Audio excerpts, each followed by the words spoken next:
আসসালামু আলাইকুম। এবার দেখবেন উপায় থেকে কিভাবে আমরা টোকেন নেব। উপায়ের অপশনে যাওয়ার পরে এরকম ডাটাবেস আমরা পাসওয়ার্ড দিয়ে ঢুকবো, পিন নাম্বার দিয়ে ঢুকে তারপরে এই যে উপরে দেখেন বিল পেমেন্ট, এখানে টাচ করবো। টাচ করার পর এই অপশন আসলে নিচে যাব, নিচে স্ক্রল করে নিচে এই যে পল্লী বিদ্যুৎ প্রিপেড মিটার, এখানে যাব।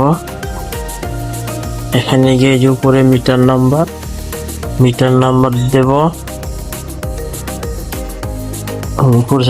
তিনটা অপশন আছে, metre number, SMS mobile number, তারপরে নিচে অ্যামাউন্ট।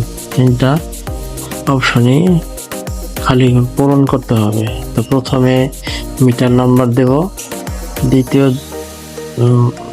দ্বিতীয় স্থানে দেব মোবাইল নাম্বার।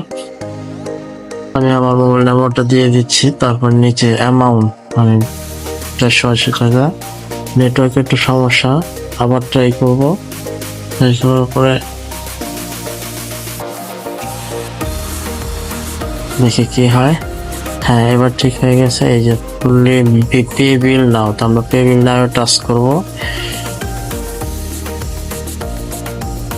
এখানে টাচ করবো, তারপর এখানে আমরা পিন নাম্বার দিয়ে তারপরে এই যে সেভ করে যেটা এদিকে টান দিলে আমাদের পেমেন্ট হয়ে যাবে। এই দেখছেন পেমেন্ট সাকসেসফুল হয়ে গেছে। আমরা মেসেজ অপশনে টাচ করব। মেসেজ অপশনে টাচ করে এই যে আমাদের টোকেনটা একবারে নিচে দেখেন মেসেজটা চলে আসছে। সো এইভাবে আমরা উপায় থেকে টোকেনটা নিতে পারি।